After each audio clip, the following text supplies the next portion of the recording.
Gördün mü? Bence benziyor. Şu an üzerinde bulunmuş kaplumbağaya benziyor.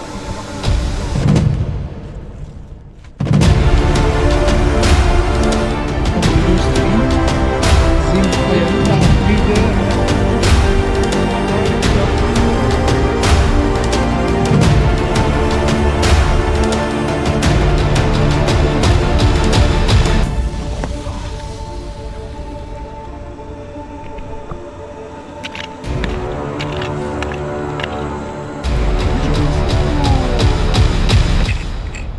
Mükemmel. merhaba arkadaşlar, yeni videomuza hoş geldiniz.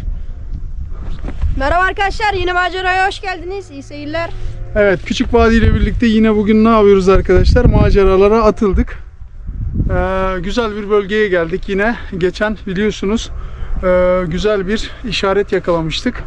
Ve yanında çıkan gümüş bir tane ne vardı? Anahtar vardı ve anahtarın üzerinde 3 tane çarp işareti vardı. Bugün Taşın o üstünde de yazılar var. işaretlerden yola çıkaraktan, şimdi o işaretin olduğu yere gideceğiz arkadaşlar. O işaretlerden yola çıkaraktan birkaç aldığımız tüyoyu da uygulayarak çevredeki bazı noktalara bakacağız. Bakalım büyük defineye biraz daha yaklaşabilecek miyiz? Göreceğiz arkadaşlar. Ne bulmuştuk? Bir tane anahtar bulmuştuk. Başka ne bulmuştuk? Bir tane de bileklik mi bulmuştuk? Evet, bir anahtar ve bir bileklik bulmuştuk arkadaşlar. Şimdi ve bir taşın üzerinde işaretler vardı. O işaretlerden yola çıkaraktan ve anahtarımızın üzerinde çarp işaretleri var arkadaşlar. Gümüş anahtarlarımızın, anahtar yanımda zaten. Şimdi çevremiz, o noktaya vardıktan sonra çevreyi ne yapacağız? Kolaçan edeceğiz. Bakalım başka işaretler var mı yok mu? Hep beraber göreceğiz. O tepeye çıkarken biraz dinlenelim dedik. Dinlenirken de ne yaptık arkadaşlar? Hemen doğayla şöyle bir oturduk manzara eşliğinde. Doğru mu? Aynen öyle. Güzel bir şey yapalım dedik. Hem doğayı seyredelim hem de biraz dinlenelim dedik. Harika bir noktadayız arkadaşlar ama burası rakım olarak yüksek olduğu için şöyle bir sıkıntımız var. Aşağılar inadına ılıman, yukarılarda inadına sert. O yüzden buralarda hava şartları çok çetin ve sert. Ne diyoruz arkadaşlar? Kendimizi üşütmeyelim değil mi? Aynen. Üşütmeyelim. İnşallah varacağımız noktada da güzel işaretler buluruz. Şöyle kameramızı düzeltelim. Küçük vadiyle birlikte maceralar kaldığı yerden devam. Evet arkadaşlar, bugün cihaz envanterlerimize yeni bir tane daha cihaz ekledik. Biliyorsunuz GR3 Plus kullanıyorduk biz. Şimdi GR4 Plus'umuzu temin ettik, aldık yani. Şimdi GR4 Plus'umuzu evde biraz açtık, kurcaladık. Kullanımla alakalı kullanım kılavuzlarını falan kontrol ettik. Bir takım videolarını falan izledik. Zaten bazı arkadaşlarım da kullanıyordu. Gördüm. Şöyle bir şeyini açabilir misin? Kılıfını bir aç. Evet arkadaşlar, cihazımızın çantası bu şekilde ve içeriği de aynen bu şekilde.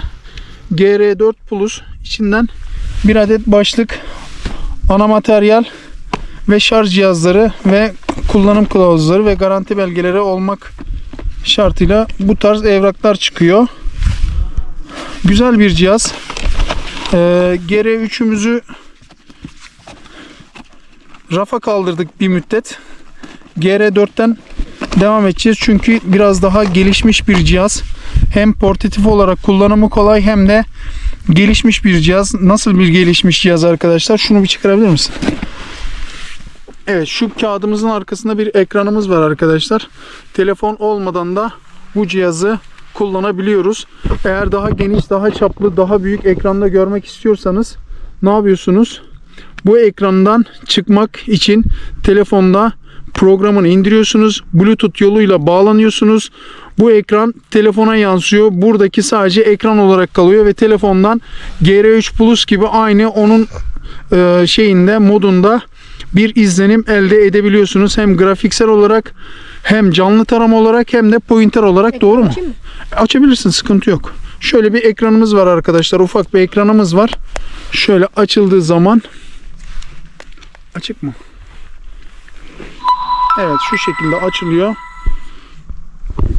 Ve burada seçeneklerimiz var. Evet, bu şekilde. Tabii bu cihaz şu an açık olmadığı için tut bakayım ucunu. Heh. Şöyle açtık. Bakayım mı ucunu? Deneme yapalım. Kayıtlı dosya bulunamadı diyor. Evet.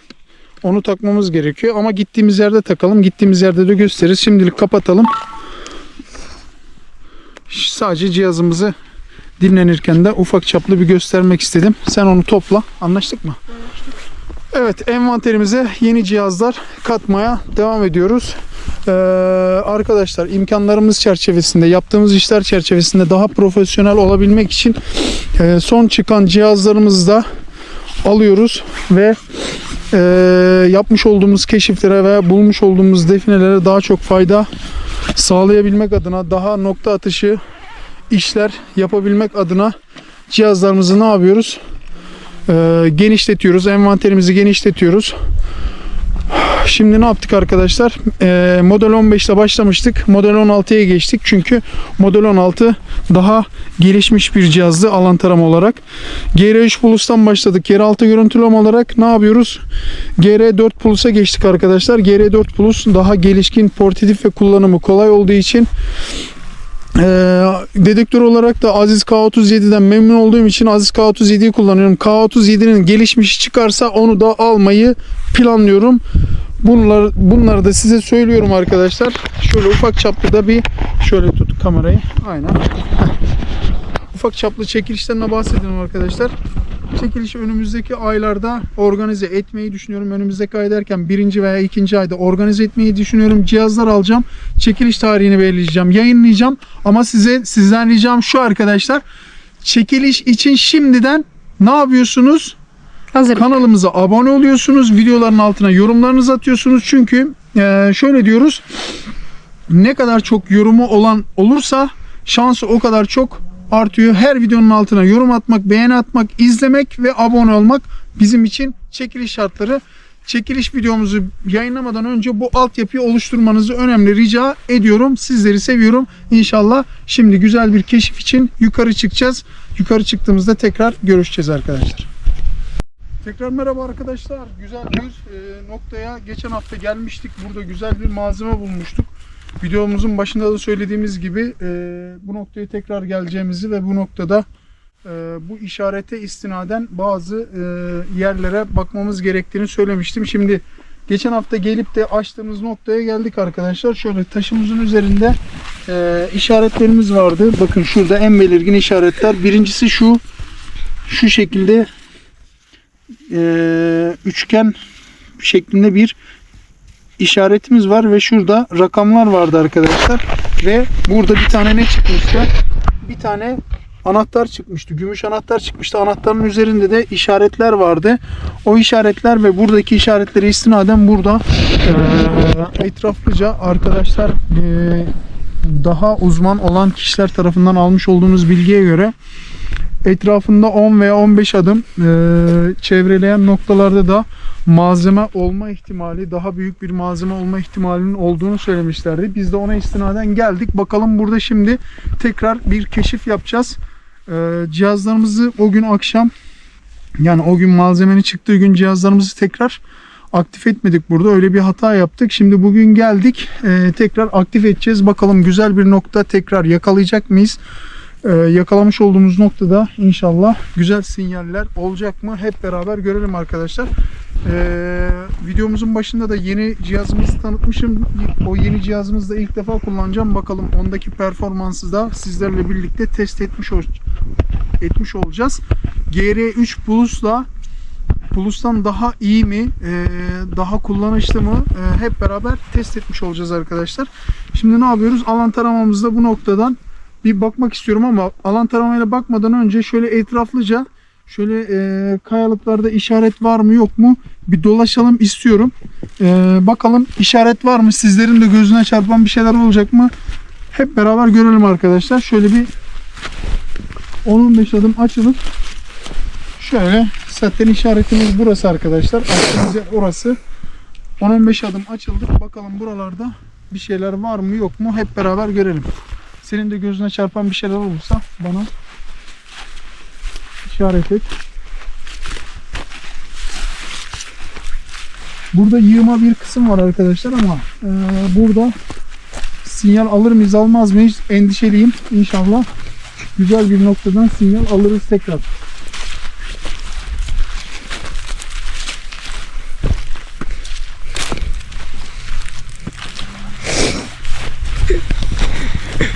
Kayalıkların etrafına iyice bakalım, doğru mu? Hı hı. Aa bak. Ne oldu? Şu taşın yapısını görüyor musun? Bak şu üçgene benziyor, bak oradaki taşın üstündeki yapıya benziyor. Evet, üçgene benziyor. Güzel yani. Haklısın. Vallahi güzel bir tespit. Küçük vadi güzel bir tespit yakaladı. Ama cihazlarımızla kontrol etmeden hiçbir şey diyemem. Şimdi bir tane yığma kısım var orada. Küçük vadenin söylediği bir taş var. Evet, işaretimiz buraydı arkadaşlar. Şöyle etraflıca bakıyoruz. Şurada yığma kısım var. Zaten geldiğimizde ilk burası gözümüze çarptı. Acaba dedik burada bir şeyler olabilir mi? Çünkü buradaki yığma taşlar biraz esrarengiz arkadaşlar. Şöyle tam da zirve noktası çünkü burası. Şu an bulunmuş olduğumuz noktanın zirve noktası. En üst kısım. Evet. Bakalım işaret yakalayabilecek miyiz?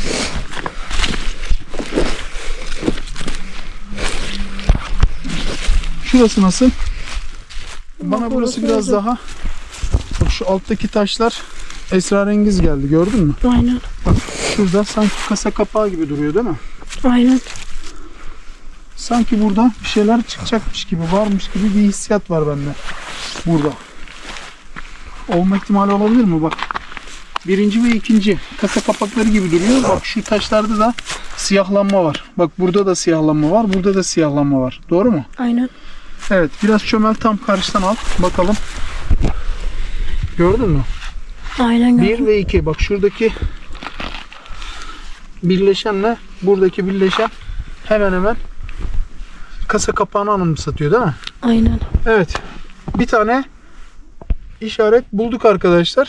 Bakalım buna benzer başka yerlerde başka noktalar bulacak mıyız? Biraz daha kurcalayalım buraları. Bak burada bir şey var. Görüyor musun? Aynen. Burada bir oymaya benzer bir şekil var bak. Hem üçgen yapısı var. Gördün mü? Hem de şu üstünde oyma var, hem de şurası kararmış. Doğru mu? Aynen var. Yanılmıyor muyum? Yanılmıyor. İkinci işaretler arkadaşlar. Bakın burada yine bir parçamız var. Önünde de işaretimiz var. Evet. İlk bulduğumuz işaret. Bizim işaretin dışında bulduğumuz ilk işaret arkadaşlar. Hemen böyle geliyoruz. Bak burada yine kesme bir kısım var. Şöyle. Bak burası da kesme bir kısım. Çömel biraz. Yakınlaştır. Şöyle görüyor musun? Görüyorum. Burada kesme bir yapı var. Bu da işaret olma ihtimali var. Hemen yanı başında şurada ana bir kayamız var. Yuvarlaklığı ve yapısı neye benziyor? Bu da kasa kapağına benziyor. Ben bunu biraz da kaplumbağaya benzettim. Değil mi? Evet. Bak şurada kafa kısmı. Şurası kafa kısmı arkadaşlar ve gövde kısmı biraz kaplumbağayı anımsattı burası bana. Sizce de burası kaplumbağaya benziyor mu? He? Bence benziyor. Benziyor değil mi? Şu an üzerinde bulunmuş olduğum taş kaplumbağaya benziyor bence. Doğru mu? Aynen var. Evet. Bence kaplumbağaya benziyor. Bu taşımız var arkadaşlar, en belirgin olarak kaplumbağaya benzeyen ve işaret olarak kasa kapağına benzeyen işaretlerimiz var. Hemen şeyimizi de şöyle göster. Bulduğumuz işaretle göster. İşaretimizin hemen 10-15 adım yukarısındayız şöyle. Evet, bu noktadayız. Bir tane kaplumbağa işareti bulduk. 2 tane kasa kapağı işareti bulduk. Bakalım şimdi ne yapacağız? Sıra geldi cihazlarımızla buranın kontrollerini yapmaya. Levyemizi de alalım buraya. Şimdi evet arkadaşlar, alan taramamızla buranın sinyalini kontrol edeceğiz. Oradan başlayalım mı? Başlayalım. İşaretimizin olduğu noktadan şöyle bir başlayalım arkadaşlar. Gel bakalım, işaretimizi de görsün. Şöyle şu çapa geç. İşaretimizin olduğu noktadan başlayacağız alan taramamızda. Bakalım hangi noktada sinyal alacak veya sinyali yakalayacak, hep beraber görelim. Çünkü buradaki işaret, anahtarın üzerindeki işaret burada başka bir şeylerin olduğuna işaretmiş arkadaşlar. Bizlerden daha uzman arkadaşlarımızın söylemleri bu yönde. Ne yapıyoruz? Burayı şimdi tarıyoruz cihazlarla. Evet. Model 16'mızı oksit moduna aldık. Ya Allah, Bismillah diyoruz ve Allah yar ve yardımcımız olsun diyerekten cihazımızı kaldırdık. Oksit modundayız arkadaşlar. Evet. İlk taramasını yaptı. Şu an yön belirliyor. Evet. Cihazımız yukarı doğru bir yön belirledi. Şu an net olarak durmasını bekliyorum. Şu an net bir şekilde durdu. Biraz daha sabitlenmesini bekliyorum. Bir daha kaldırıyorum.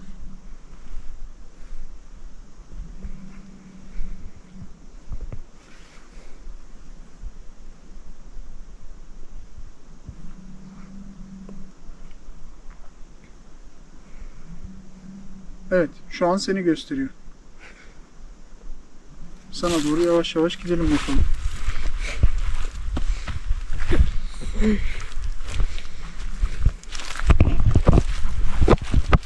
Bakalım nerede sinyal verecek. Kaplumbağaya doğru gidiyorsun. Aynen.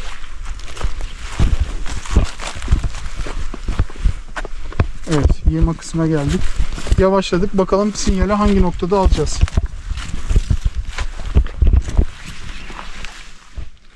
Hiç yanıltmadı arkadaşlar. Kaplumbağanın olduğu kısımda sinyali kaptı.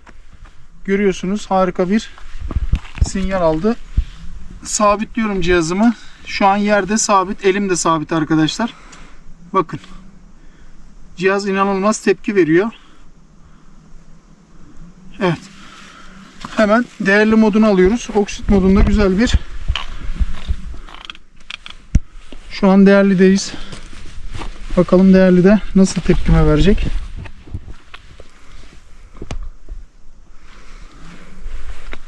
Evet, şu an sabitledim. Değerli de güzel bir tepkime verdi.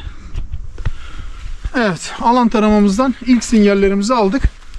Şimdi ne yapacağız? Öbür cihazlarımızın kurulumunu yapacağız. Kurulumunu yaptıktan sonra ne yapacağız? Burada güzel bir diğer cihazlarımızla sinyal kontrolü sağlayacağız. Doğru mu? İstiyorsam cihazlarımızı kurarken şöyle bir ver bakalım. Şöyle cihazlarımızı kurma aşamasına geçelim. Evet. Şimdi ne yapacağız arkadaşlar? K37'mizi ve GR4'ümüzü kuracağız. Bakalım güzel sinyaller kapacak mıyız, hep beraber görelim. Arkadaşlar cihazlarımızı kurduk. Model 16'mızda almış olduğumuz sinyali şimdi ne yapacağız? Dedektörümüzde kontrolünü yapacağız. Daha sonra da yeni almış olduğumuz GR4 ile buranın yeraltı görüntüleme grafiğini ve canlı tarama olarak da diğer seçeneklerini kontrol edeceğiz. GR3 Plus'tan ne farkı var diye bunları arasındaki farkları hep beraber görmüş olacağız. Öncelikle ne yapacağız? K37'imizde önce zemin etüt çalışması yapacağız. Zemin ayarı yapacağız. Daha sonra model 16'nın sinyal almış olduğu noktaya K37'imizde şöyle bir bakacağız. Bakalım, bir de ayrım yapacağız. K37'imizde biliyorsunuz ayrım özelliği var. Bir de ayrım yapacağız arkadaşlar. Çünkü birçok arkadaşım soruyor bana, işte K37 mineral işte şunu bunu ayırıyor mu diye. Evet, ayrım özelliği var arkadaşlar. Ayrım özelliğini kullandığınız sürece yanılma riskiniz daha aza iner.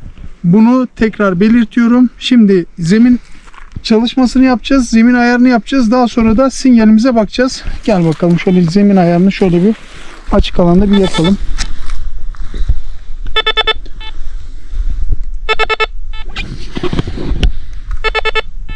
Evet, yeterli. Yere değdir.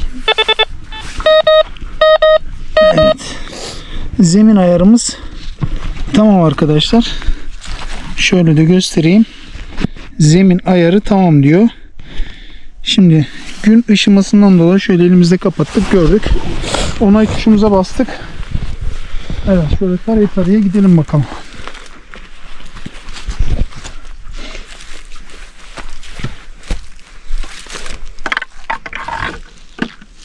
Şöyle bir ağacın etrafına falan bir bakalım. En son sinyal aldığımız noktaya. Evet.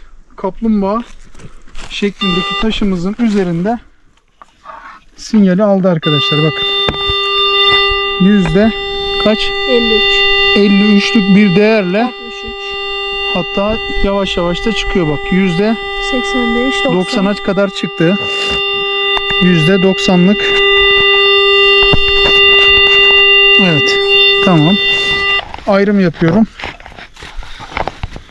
Ayrımda mı? Evet. Şu an ayrımda. Değerli verdi. Evet. Yüzde kaç? Yüzde 90. Tamam. Evet arkadaşlar. Ayrımda değerli verdiyse malzeme olasılığı yüzde 90'a kadar ulaşılıyor. Saat 7'imizde de güzel bir. Dur açayım. Evet, şimdi sıra geldi. Ne arkadaşlar? Yeni almış olduğumuz GR4 cihazımıza. Evet. Cihazımızın üst açma düğmesinden açtık. Kafamızda takılı. Şöyle kamerayı ver bana. Şimdi 3D tarama özelliği var en üstte. Altta ne var? Canlı tarama var. Pin pointer var. Ve dosyalar var. Ayarlar var arkadaşlar. Bir dakika.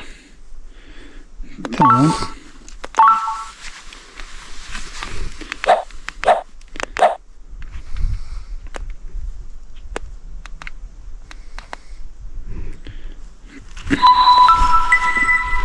Cihazımızı açtık. 3D zemin tarama. Şimdi canlı taramadan başlayalım arkadaşlar. Ne oldu? Kapat. Kapattık. Yanlış düğmeye bastık. Tekrar açıyoruz. Öğrenme aşaması. Olur böyle. Evet. Canlı tarama dedik. Şimdi canlı taramayla şöyle bir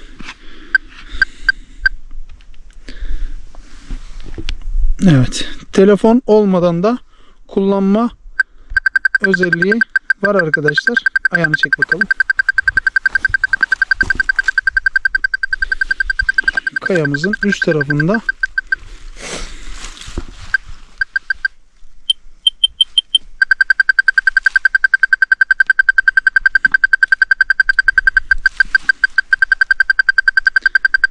evet.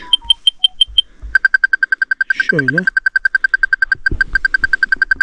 cihazımızı bakın.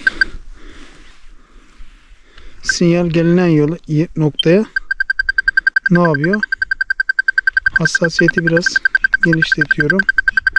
Bakalım ne diyecek. Hassasiyet onda. Bak şimdi kırmızı vardı, kırmızı. Kırmızıya yakın bir noktaya geldi ama. Değil mi? Aynen. Evet. Harika bir seçenek var. Tut bakalım şunu. Sen bir tut bakalım. Şu şeyin üzerine tut. Bir dakika. Bir saniye şurada.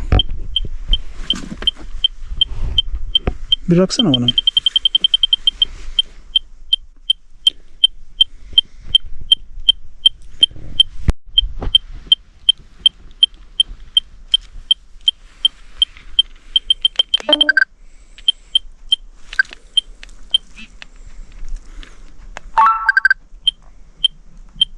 Telefona bağlanacağım. Bir de telefondan bakacağım Bir ama de dur. pin pointer'a bak. Pin pointer özelliğine bakalım. Diğer özelliklerin hepsine bak.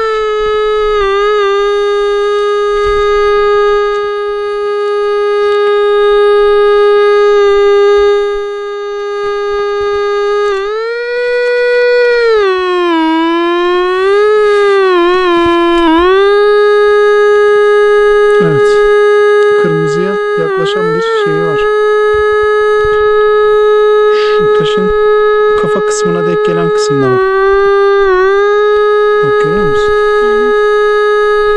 Tut bakalım şunu. Telefona bağla tabii.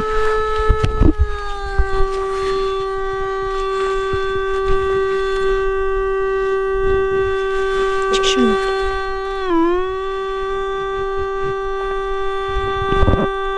Uygulamayı göster be. Yeni uygulamaya. Evet. Uygulamamıza bağlandık arkadaşlar. Canlı taramayı diyoruz. Başlat. Tut bakalım şunu. Kalibrasyon. Yaptın mı kalibrasyon? Yaptım. Nasıl? 27 değer. Bayağı bir yeşile dönüyor. Pinpointer moduna geç. Başlat da.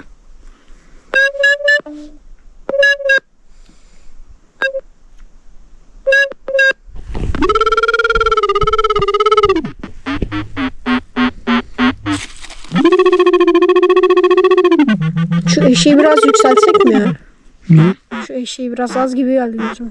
Eşik mi? Ha. Yükselt bakayım. Hassasiyeti yükselt. Hassasiyet daha yükselmiyor. Yükselmiyor mu? Niye ama yükselmiyor. Anladım. Sesini kıssana. Bak. Bak burada kırmızılığı verdi, gördün mü? Aynen.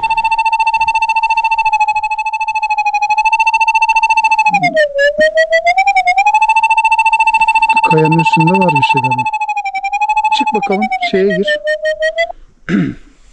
3'de. 3'te taramaya gir. 5'e 5. Zikzak paralel zikzak yapıyoruz. Evet. Şuradan başlayalım.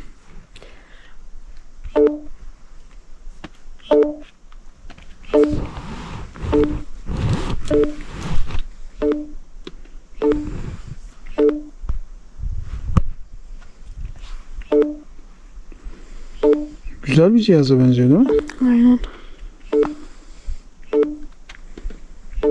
Oo. Aynen bayağı güzel grafik çıkıyor ha.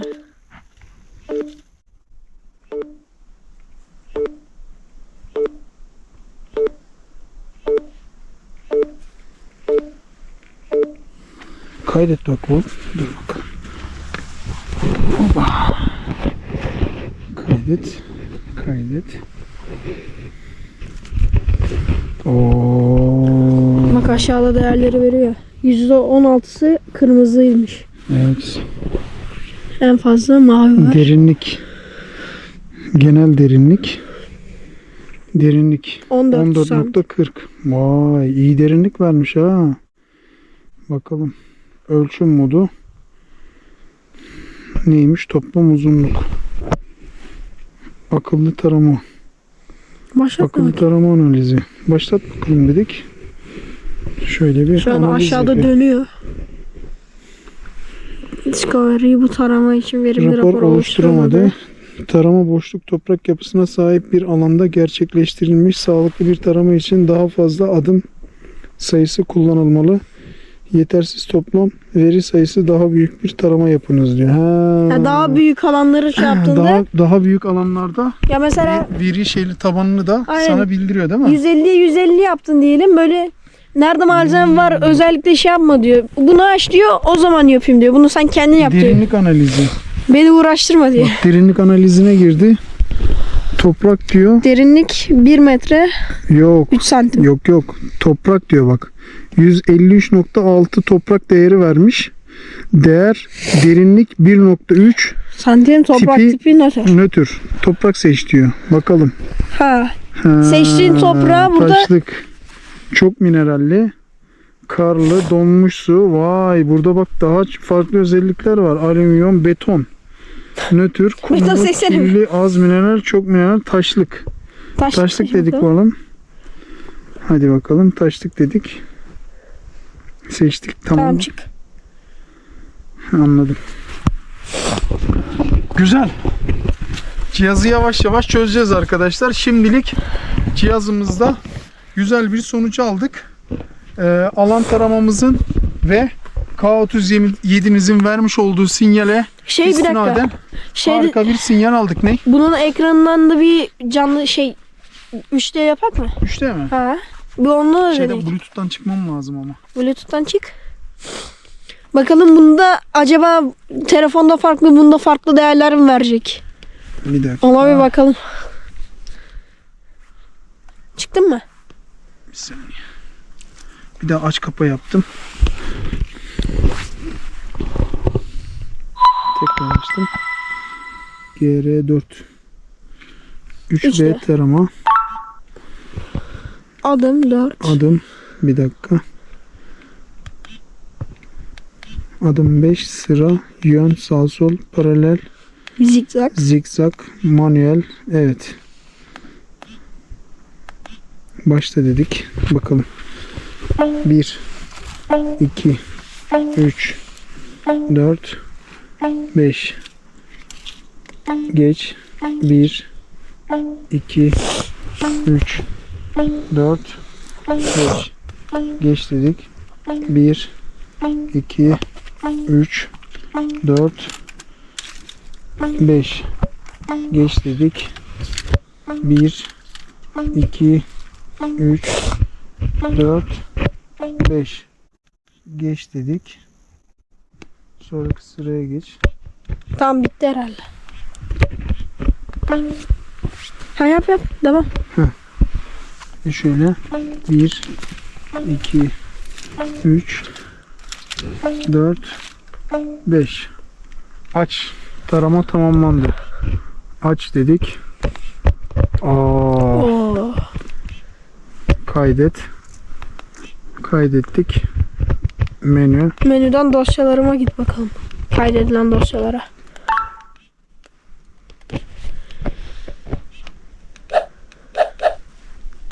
Dosyalar. Aç. Aç. Açtık. Da bunu oynatamıyoruz işte, anladın mı? Aynen. Bunun grafiksel olarak Ne yapabiliyormuşuz oynatamıyoruz. yani? Oynatabiliyoruz mu? Telefona gönderiyorsun herhalde. Oynatamıyoruz. Olabilir. Büyük ihtimalle. Dosyalardan telefona gönderiyor buradan Bluetooth aracılığıyla. Ama ekranda sonuç itibariyle gösteriyor. Cihazımızı aldığımıza memnun olduk arkadaşlar. Güzel bir cihaz. Şimdiden bize hayırlı olsun diyoruz ve tercih eden arkadaşlara da güle güle güzel günlerde kullanmalarını diliyoruz. Evet. Cihazımızı da şöyle güvenli bir noktaya alalım.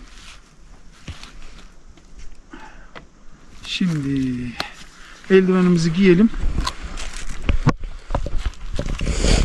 Olmaz mı? Olur. Buranın güzel bir çalışmasını yapalım. Cihazlarımızı güvenli bir noktaya aldık.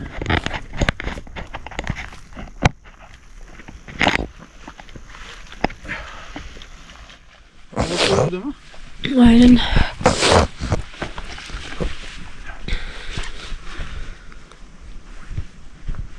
Üstümüzü giyelim.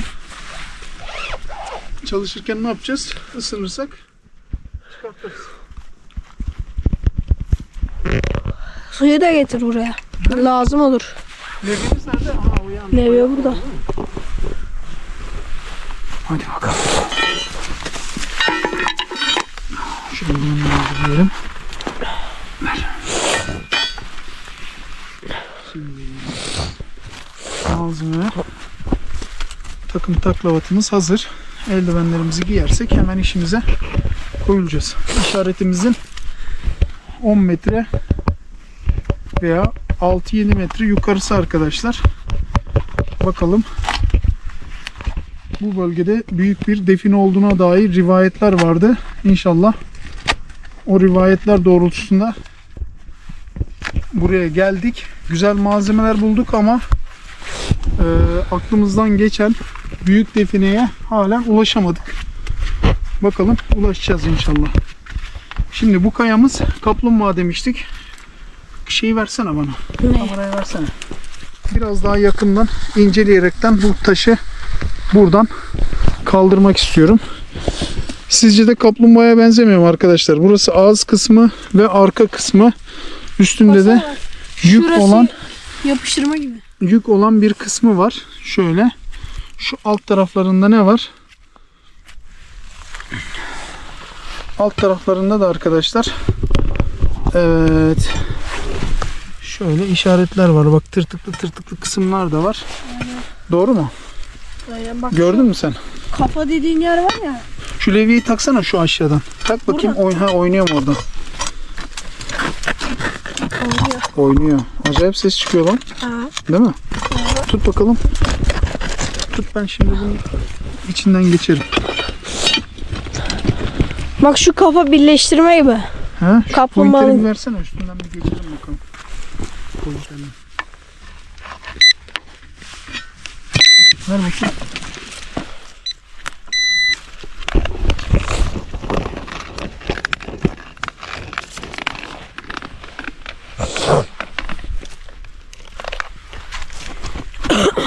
Önce şu taşımızı bir alalım bakalım şöyle.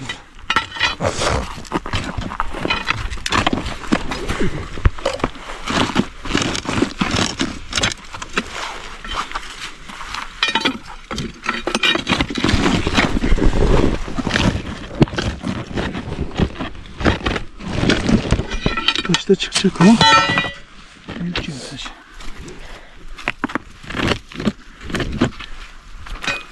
Yardım edeyim mi? Belki yardım isterim ben sana. Aha. Bak kafa çıktı işte. Ben sana dedim kafa yapıştırma diye. Aa, Bak kafanın içi kararmış. değil mi? Gördün mü? Malzemeden dolayı. Bak buraya tamamen Oturtturma. oturtturma. Bak. Gördün mü? He. Enteresan. Yapboz gibi değil mi? Değil mi? Aynen. Doğru parçayı çekmediği zaman hiçbiri çıkmadı bak. İlk taşımızı çıkaralım. Bak o alttaki de birleştirme gibime geldi. Ha. Ona bir çekişle bir tane indirsen çıkar gibime geliyor. Evet. Oynuyor.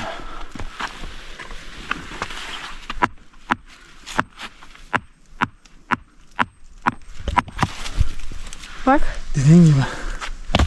Ha. Parça parça çıkaracağız vallahi. He? Ha. Şu taşı bir devirelim bakayım. Oo, Yok o kadar da değil. o kadar da değil. Önce altındakini çıkaralım şunu.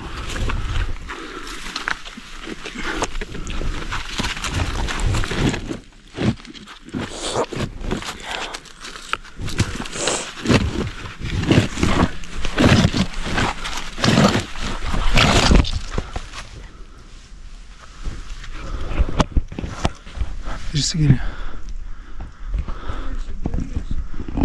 Ha, sağ ol. Evet. Köyde bize destek olan abimiz. Evet. O da tekrar bizimle gelmişti. Aşağılarda bekliyordu. Yukarı çıkmış. Şu an ileride, evet. Dayı sağ olsun bize çok destekte bulundu. Hadi bakalım. Devam. Ziyaretimize gelmiş. Ha. Hadi bakalım.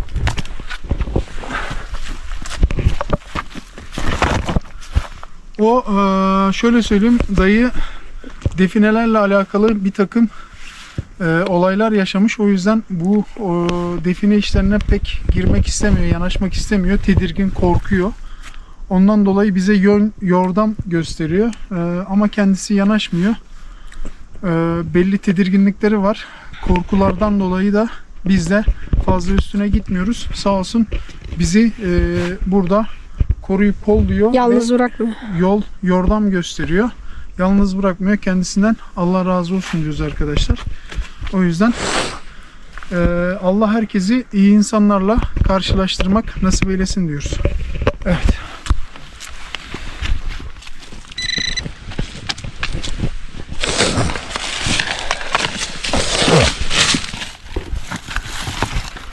Kayalarımızın altında ne var?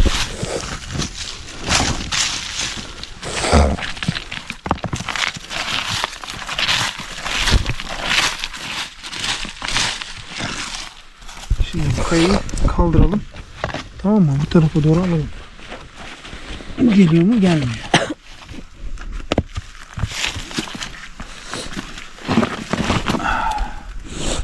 Bak. Bu tarafa geç. Heh. Gördün mü? Biraz daha Gördüm. yukarı çık. Tepeden bak. Hakim noktadan. Evet. Şimdi bu taşı buradan attık mı? Çıyanı gördün mü? Görüyor musun çıyanı? Ha. Gördün mü? Bu taşı buradan yuvarlayalım. Dikkat et de sokmasın bak. Yok sokmaz.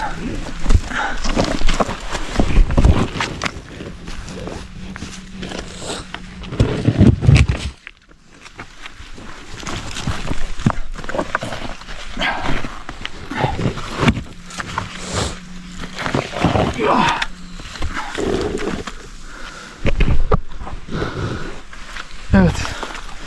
Kaplumbağa şeklindeki taşımızı kaldırdık.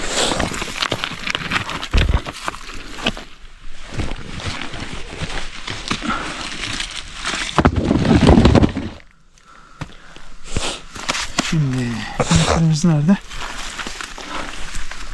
Pointerimiz burada.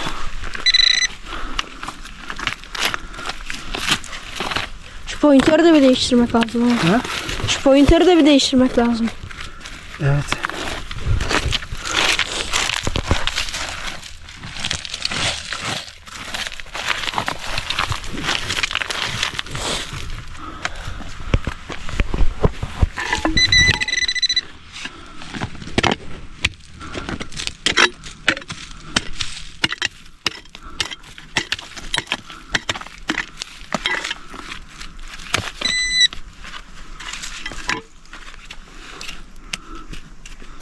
Var mı şeyler yok.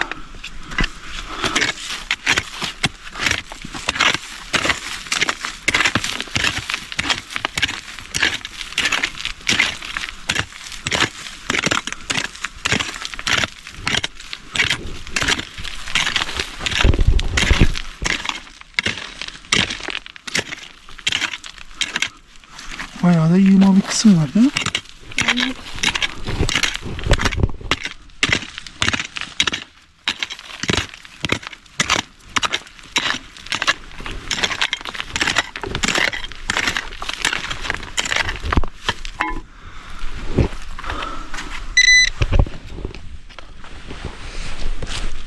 Bu ne?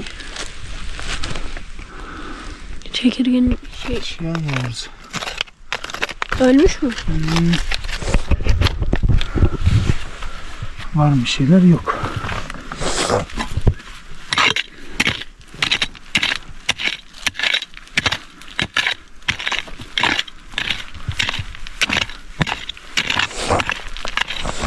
Fark ediyor musun taşları? Aynen. Sanki çukur açılmış. Küçük küçük taşlarla Doldurulmuş. doldurulmuş gibi değil mi? Hı hı. Enteresan. İşte buradan da öyle bir yazı buluyormuşuz. He? Buradan da öyle bir üstü yazılı taş buluyormuşuz. Olabilir. Neden olmasın?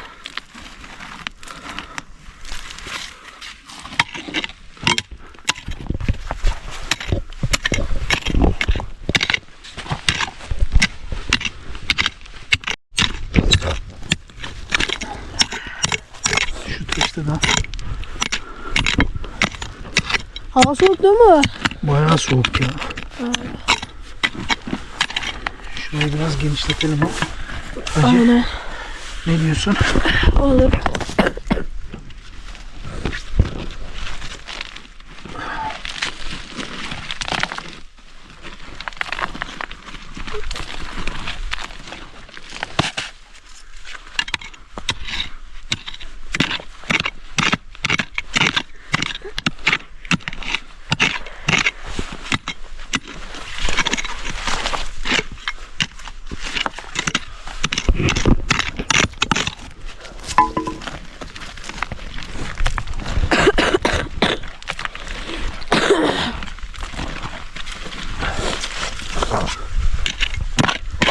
Aa, Oo. Oy oy oy ne bulduk? Baba ne bulduk baba? Az Var kalsın ya. yarıyordun içinden geçiyordun. harbi az diyorum, kalsın. içinden geçiyorduk. Nasıl çıktı lan meydana? Ha. Beklemiyorduk ha. Vallahi ya. Bak, o Oo. kadar baktık, sinyal vermedi. Bak bir tane daha parça var. Hani o kadar baktık sinyal vermedi ya. He. Benim aklıma diye ya şöyle bir düşünce düştü. Ne? Hani geçen macerada bulduğumuz o üstü yazılı taş var ya. Evet. O bu bölgeyi koruma büyüsü olabilir mi? Olabilir. O kadar kazdık bakıyoruz, pointerle hiç sinyal vermedi. Aynen. Kazmanın ucuna takıldı. Bak şurada da bir şey var, görüyor musun? Yaklaş bak. Dikkat et. Gördün mü? O murcu versene bana. Murç. Ver bakayım murcu. Atayım şöyle yarılsın malzeme. Hadi bakalım. Bak burada da bir şey var. Buna bari zarar vermeyelim. Diğerine vermedik de. Diğerine de zarar. Öyle çıkması. Oo. Mükemmel. Evet. Of of of. Yine turnayı gözünden vurduk. Değil mi? Mükemmel ya. Başka bir şey var mı?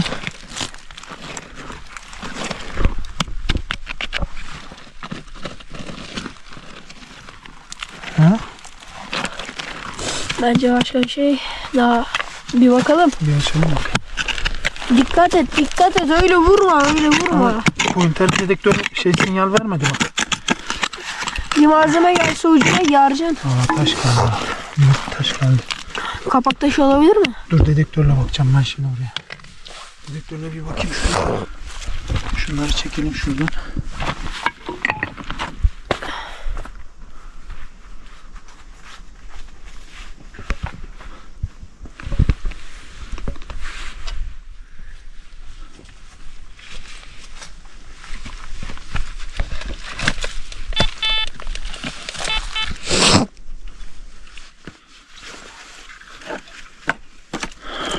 Yok. Gördün mü? Aynen.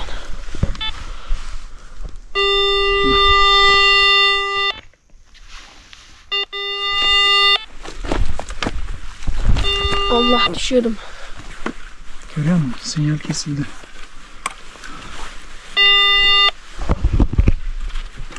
Evet, buraya kadar. Onay tuşuna basalım.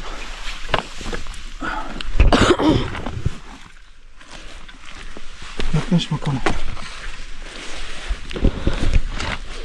Çık da bak, orayı masa gibi yapalım, onun üstünde inceleyelim. Evet.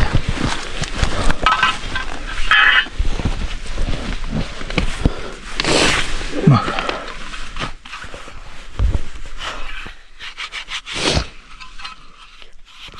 Roma dönemi olabilir mi? Aynen.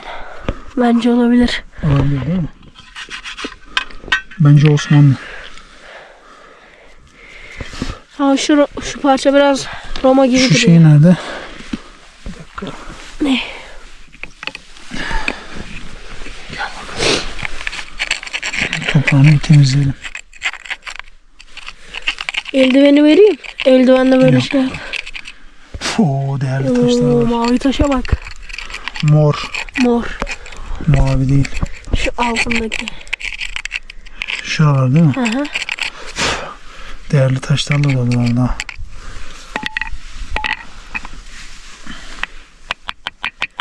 Vurma çok. Belki şey yamulur falan.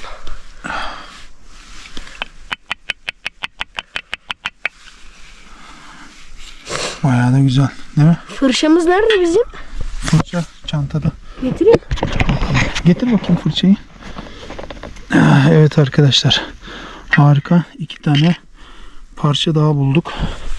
Şimdi aşağıdaki işaretli olan taşın hemen 10 metre yukarısında şöyle bir yığma kısımdan kaplumbağa taşına benzer bir taşın altından çıkan 2 tane harika eser. Bugünlerde şansımız eserlerden yana gidiyor arkadaşlar. Büyük defineye halen Az kaldı. ne yapamadık? Ulaşamadık ama adım adım yaklaşıyoruz. Doğru mu? Aynen. Küçük vadi. Aynen baba. Hadi bakalım. Evet. Bu alpaka olması lazım. Şu da büyük ihtimalle gümüştür. Taşa zarar verme. Şu alpaka, şu gümüş, şu da alpaka olması lazım. Alpaka da çok önemli bir maden ve doğada çok zor bulunan hem de diğer metaller gibi çürümeyen, çok fazla oksitlenmeyen bir malzeme. Evet. Şu gümüş. Gümüş olabilir mi? Gümüş olma ihtimali. Şunun sesi hiç gümüş gibi de durmuyor değil mi? Bana da öyle. Ne olabilir bu? Sert bir metal ama. Bakır olabilir mi? Olabilir. Çünkü bakır hem sert hem paslanmaz. Bu da ama oksitlenmiş, bayağı oksitlenmiş. Alpaka ve Bakır Gümüş arkadaşlar. Aynen. Gümüş ve alpakadan oluşan. Bu senin dediğin gibi bakır olma ihtimali yüksek ha. Değil mi? Bak şurada parlaklık var. Bak şuraların hepsi bakır taş falan biliyor yok. musun? Bak şu çamurlu Tam yerlerin çok fazla hepsi. şey yapma, onunla zarar verme. Olmazsa evde şeyle temizleriz. Bizlere temizlenir. Aynen. Onu daha ince ayrıntılı şeylerle temizleriz zarar vermeden. Taşlarına zarar vermeyelim. ay. Şöyle. Evet arkadaşlar, harika 2 tane eser. Al bakalım eline. Harika 2 tane daha eserimizi Yamuk tut. gün yüzüne çıkardık arkadaşlar. Ne diyoruz? Bölgeyi taramaya devam ediyoruz. Büyük defineye ulaşıncaya dek bölgeden pek fazla ayrılmayı düşünmüyoruz. Çünkü bizi koruyan, kollayan bir tane de dostumuz, dayımız var. Onunla birlikte bu bölgeyi iyice tarayacağız, talan edeceğiz. Sizleri seviyoruz. Söylediğim gibi arkadaşlar, bizleri takipte kalın. Değerli yorumlarınızı bizden esirgemeyin. Sizleri seviyoruz. Allah'a emanet olun. Hoşça kalın.